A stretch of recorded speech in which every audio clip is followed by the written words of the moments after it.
USD's policy of allowing alcohol in certain dorms has been in effect for an academic year. Find out what university officials and students think. Thanks for tuning in. I'm Cassie Bartlett. And I'm Taylor Moore. The Academic Commons has resources to help students get real-world experience with internships.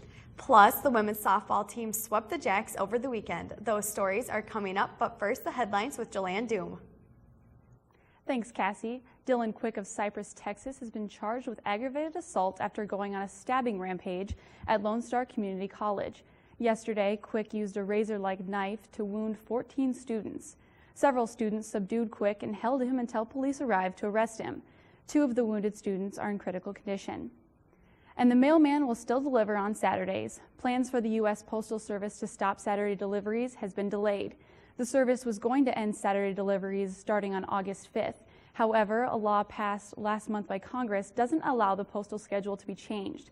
Saturday mail will continue to be delivered through at least September 30th. And former U.S. Representative Anthony Weiner has considered running for mayor of New York City. After conducting a poll, Weiner said it seems like voters may give him a second chance. Weiner resigned from Congress after posting lewd photos of himself on Twitter. The race for mayor of New York City this year is considered wide open. And those are your headlines. Captain Mark Kelly is one of the keynote speakers for this week's Idea Fest. Kelly is a retired astronaut and the husband of former U.S. Representative Gabrielle Giffords. He held a press conference at the Freedom Forum this afternoon. He became a gun control advocate after his wife was a victim of the 2011 Arizona shooting. Tonight at 7 in Alf's Auditorium, he will discuss his experiences at NASA and how the shooting affected his life. I spent about 45 minutes talking about my experiences in the Navy, flying in combat, what I've learned from that experience, what I learned from flying and commanding the space shuttle, and also my experience of what happened, with my wife a little over 2 years ago. Next week, we'll have an exclusive interview with Kelly about his experiences and what he believes is the biggest threat to America's national security. Coyote News' Kathleen Suri is live at the Muck with Idea Fest Chair Brian Burrell to talk about other Idea Fest events. Thanks, Cassie, and thanks for joining us today, Brian. So can you explain exactly what Idea Fest is? So Idea Fest is a symposium in which both graduate and undergraduate students are able to present their scholarship, be it scientific research, literature reviews, or creative performances or creative works. Now, what are some of the major events that are happening over the next few days with Idea Fest? Well, as you already talked about tonight, there's a talk by Mark Kelly. Tomorrow we'll have our keynote address with the Idea Fest banquet that's going to be given by David Sweat. He's a professor and chairman of the Department of Neurobiology down at the University of Alabama, Birmingham. And his talk will be about the neurobiology of creativity. He's an artist as well as a neurobiologist, and so he has an interest in this sort of field. Now, with over 500 entries this year, how does that compare to previous year's entries of Idea Fest? It almost doubles our previous entries. We've had a little over 200 a couple years ago and a little less than 200 last year. So we're very happy that the numbers have gone up, and we're especially happy that the diversity of disciplines has gone up. Everything from the sciences to the fine arts and everything in between, basically. Now, how long has this event been going on for? In its current incarnation, about 5 or 6 years, in which it's been incorporated as a both graduate and undergraduate symposium. In the past, there had been separate graduate and undergraduate symposiums. All right, thanks so much for joining us today, Brian. That was Brian Burrell, Idea Fest Chair, and live from the Muck, I'm Kathleen Suri. USD celebrated Diversity Month with the Festival of Nations this weekend. The International Student Club hosted this year's festival. 28 cooks helped represent 17 countries. The event involved various foods from different countries and also had entertainment that presented cultural dances and more. The night was sponsored by volunteers around the community, and more than 200 people attended the event. Some of the money raised from the Festival of Nations will be used to provide scholarships for international students. With only a vandalized car and a borrowed video camera, LGBT activist Aaron Davies traveled the country as an activist on wheels. In 2007, Davies became a hate crime victim after someone spray-painted offensive words on her car. Davies, an openly gay woman, decided to turn the vandalism into a campaign. I ended up leaving the graffiti on the car instead of erase it. I decided just to keep driving it like that. And whoever wrote that on my car was obviously trying to communicate something. Jen Von Awagen of the 10% Society says what she hopes is gained from Davy's speech. Acceptance is becoming more and more prevalent. There is still people out there who see hate and intolerance as a way to be, and we would like to work towards ending that. Davy says her ultimate goal is to one day meet the person responsible for the graffiti that inspired her to create the campaign. Last year, Kyle Village and McFadden Hall residents were given the option to possess alcohol if they were of drinking age. Kyle News' Peyton Randall went to Student Life to find out how the first year went. 1 year ago, USD implemented a regulation allowing Coyote residents who are 21 years of age to have alcohol in their rooms. We actually had a smaller number of students who took advantage of that than we initially expected would. And if I had some wood to knock on, I would, but we've not had a single incident in any one of those alcohol designated units. Between Coyote Village and McFadden Hall, about 40 students took advantage of the policy. In regulating those students, the staff does regular room checks and stops individuals to check for proper identification. Personally, I think it's something that we should not really be encouraging and should be kept out of the residence halls. But I think if we are going to have a policy like that in place, this is a good policy to have, where you have a separate wing and only 21-year-olds can live in that wing. For Coyote News, I'm Peyton Randall.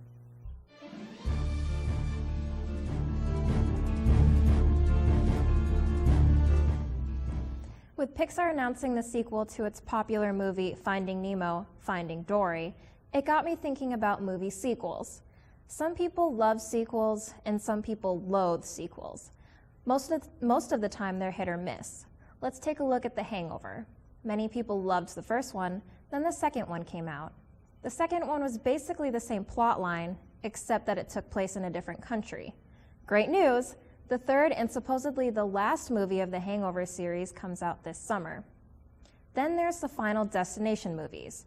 You know, those movies where people die from ridiculous circumstances, like 2 girls getting cooked to death in tanning beds. There's the original Final Destination, then there's Final Destination 2 and 3, and then there was The Final Destination, followed by Final Destination 5, and soon to be followed by 6 and 7. Apparently the people in the Final Destination movies know how to die hard, unlike our pal John McClane. But there are some very good sequels, like Toy Story, and I can't wait for the Despicable Me sequel.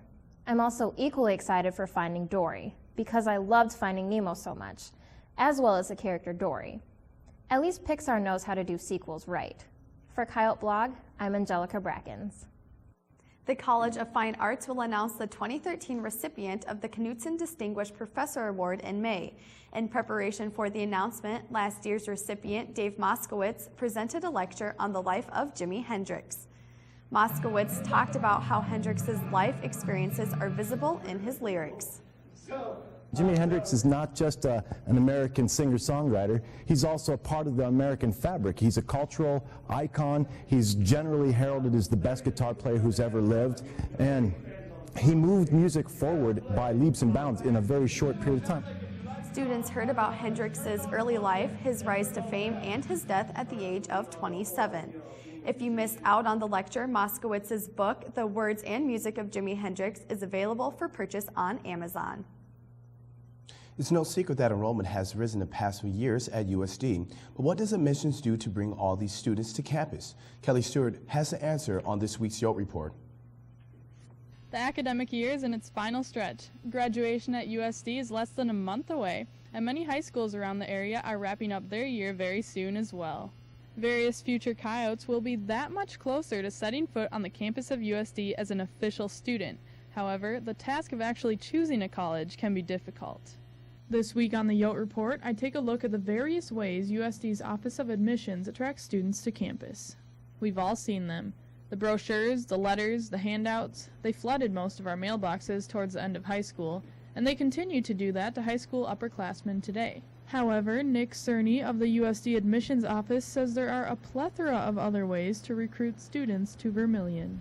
We do a number of calling efforts with our admissions counselors. We also have what's called regional recruiters. They're placed in other states and then also in the state of South Dakota to be close to the high schools that they're working with. So if the high schools have questions those admissions counselors or the regional counselors can go and talk with those students. We've also focused a lot on individual visits here at the University of South Dakota, campus visits. We've done a lot with our student ambassador program, hiring on more student ambassadors to give tours, training, not only on the tours, but information here or on the University of South Dakota. Though they travel a lot, admissions officers also take advantage of the free advertising when high schoolers come to campus. Specifically for the Dan Lennon Invitational Track Meet, an event that draws over 3,000 high school athletes to the Dakota Dome. We actually had a couple of our admissions counselors over there. We didn't have them over there for the entire time, and we set up a table working with one of the athletic directors. The admissions office is doing their job correctly. In fact, Cerny mentioned that enrollment has gone up 27.5% since 2009. After all, it's always a great day to be a Coyote. For the Yote Report, I'm Kelly Stewart.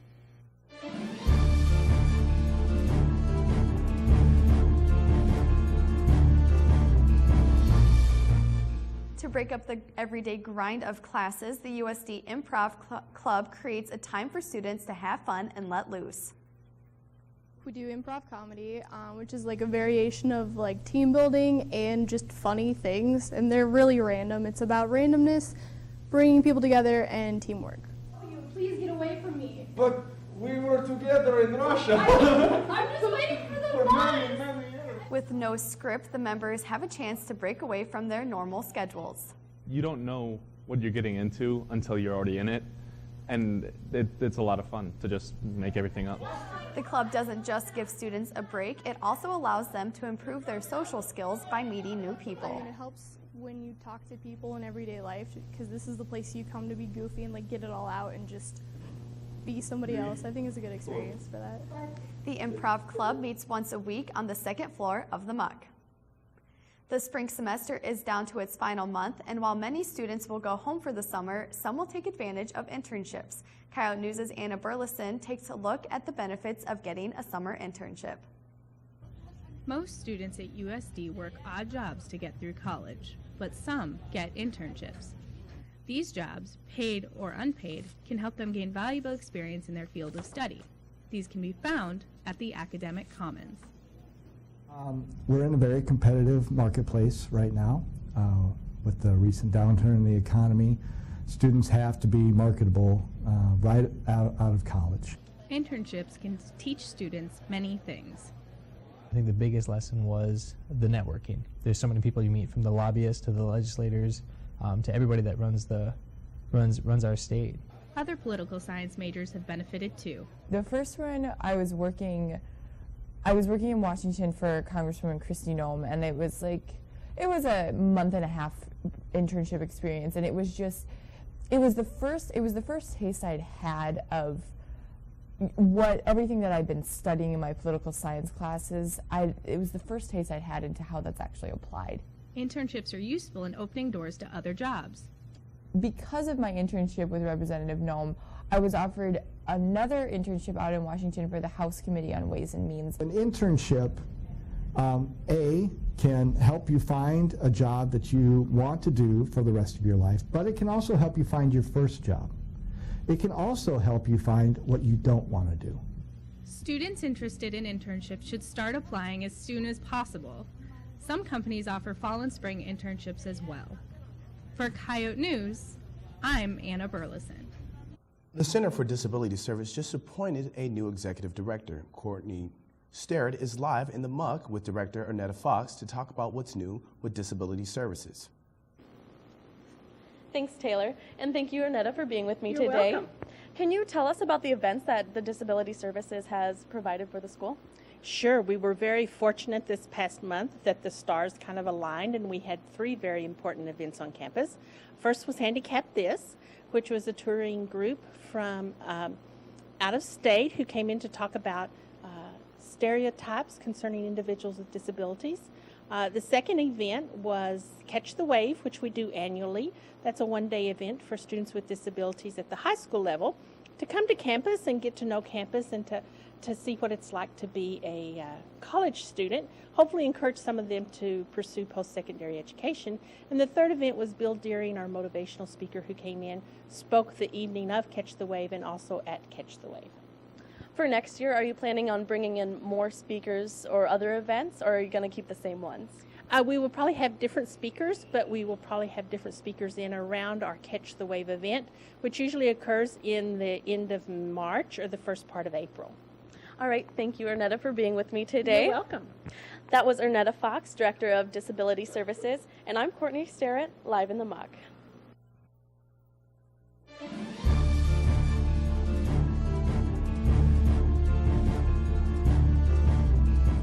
Tonight on Coyote Sports, USD gained a point on South Dakota State in the South Dakota Corn Showdown Series, and we'll hear about the history of varsity baseball at USD. Plus, a break in the action allows the USD golf team to reflect on their season.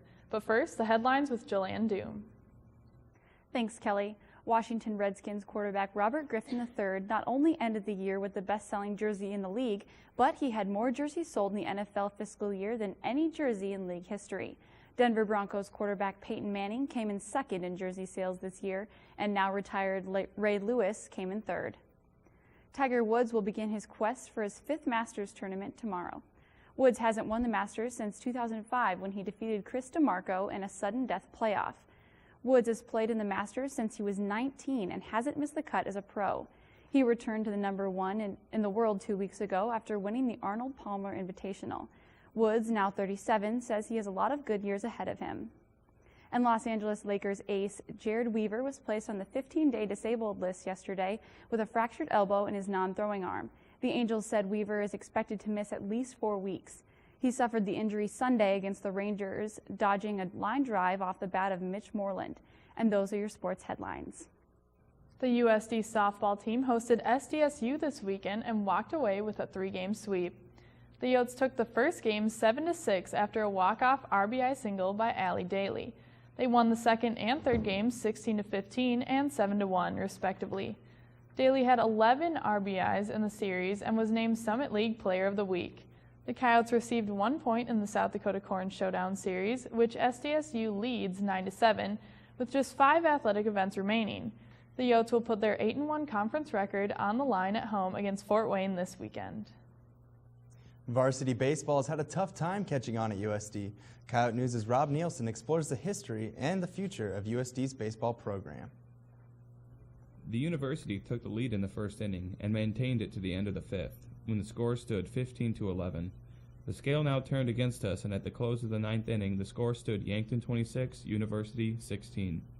The game was a good one, notwithstanding the cold and the rain, and the fact that a majority of the runs on both sides were made on errors.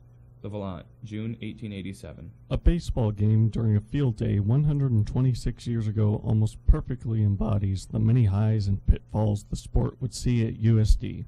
Athletic Director David Herbster said budget and legal issues did the program in on its last attempt. Probably for a couple of reasons. One, budget concerns. At the time, the athletic department was running a deficit. Two, that was also about the time that we'd gone underneath the Title IX review and were found to be non-compliant with Title IX, primarily the prong that deals with proportionality, where in that case the proportion of your student-athlete population has to be within 3% of your student population. Despite being the country's most popular sport for nearly a century, the program was cut 7 times, most recently in 2004. And yet, in the years it was sanctioned on campus, there were high points, such as a no-hitter in 1934. As for the future, Herbster said not to expect a return anytime soon. Every now and then you'll hear a little bit of conversation about adding baseball. Right now, financially, we're not in a position to add a sport. From maintaining our compliance with Title IX, we're not in a position to add a male sport at this time. For Coyote News, I'm Rob Nielsen. USD Club Baseball will play their first home game of the season on Friday against Dakota Wesleyan. On this week's sports commentary, Nicole Griffith gives the Louisville Cardinals a sitting ovation. Congratulations to the Louisville Cardinals on a job well done. Although the women didn't fare as well as the men, they still had a great run. It was a memorable March Madness for the Cards, from overcoming Kevin Ware's devastating injury, the women upsetting Brittany Griner and number 1 Baylor, and having the only Native Americans to make it to the women's Final Four. Those are just a few of the achievements Louisville should be proud of. With a women's win, Louisville would have joined the 2004 UConn team as just the second team to win both the men's and women's tournament in the same year. Although the women weren't victorious, Louisville has a lot to be proud of this year, and they made history in more ways than one. For Coyote Sports, I'm Nicole Griffith. The USD men's golf team is at the top of their game after tying for 7th place at the Bo Musato Invitation in Macomb, Illinois. Coyote News' Chris Mosier spoke with the golfers to find their secret to success. Miles Deeth, who competed as an individual in Macomb, Illinois' tournament, was the first to speak up about this year's USD men's golf team. Well, I think just Coach bringing 3 freshmen and sophomore transfer Sam Matthew from University of North Dakota, and also Dakota Clark redshirted last year. So basically we have 5 new top guys on our team, and no disrespect to the guys before us, but just the 5 new guys is kind of a huge difference this year. Jordan Reichel, who finished 29th overall in the tournament, was the next person I questioned, and I asked him what differences was there between college and high school golf. The courses are a lot longer and the competition is a lot better, so I mean everyone's pushing you to play better, and practice every day. Even in the off season you're practicing every day, and it's a big deal. You want to play good, you want to make your school look good, so coming in as a freshman it's a big change, but it's good. I mean it's difficult. In the 3rd week of April we have the Summit League Conference Championship, and we're coming in a little under the radar, but I hope we can, I know we can put in 3 good rounds, and hopefully we can advance to regionals. The USD's men's golf team has spent all year practicing hard, and they will continue doing so till they're the best. This was Chris Mosier reporting for Coyote News. After a 2-week break, the golf team will head to Tennessee next week.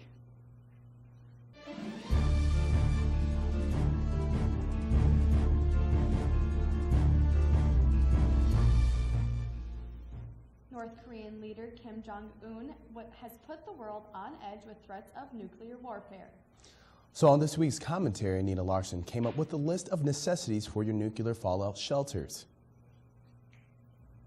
Unless you've been living under a rock, you would know that North Korea has atomic missiles. And their dictator Kim doesn't like us very much, so apparently he's aimed them at the United States. Although they are probably more like Nerf guns, it's still important to take the proper precautions. So this is my North Korea nuke survival guide. The first thing you're going to need is a bomb shelter. And a black hole like the Volant would be a great place. Except I personally would like to come out again. And when you go in the Volant, you don't come out. If it were the Soviets, they would have us hide under a desk or a table. But I have a feeling that's not going to work this time, because it didn't work then.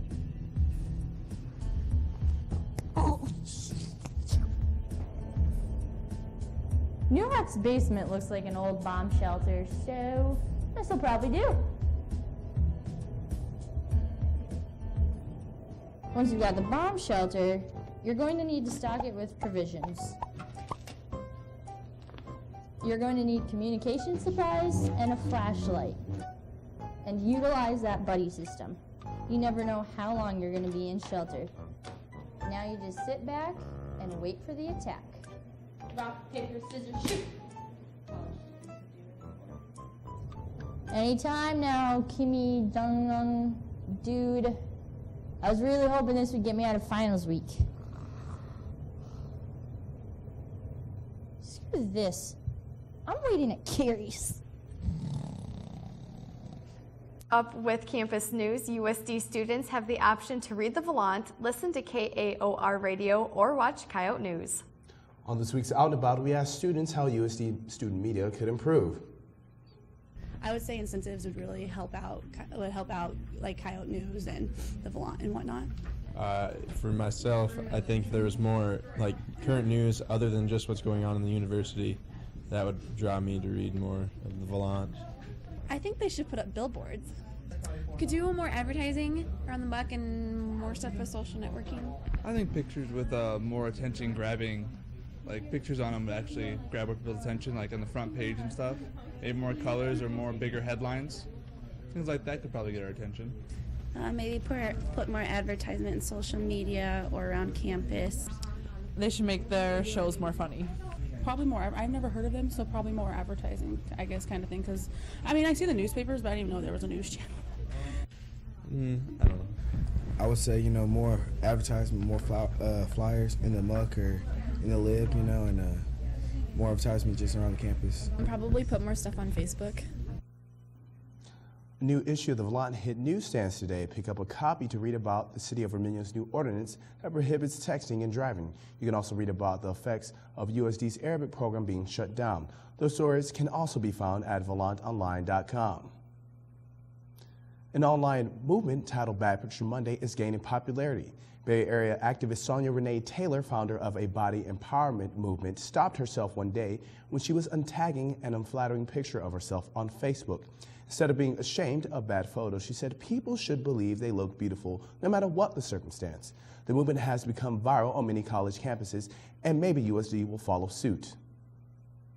That's all for Coyote News. Don't forget to like us on Facebook and follow us on Twitter.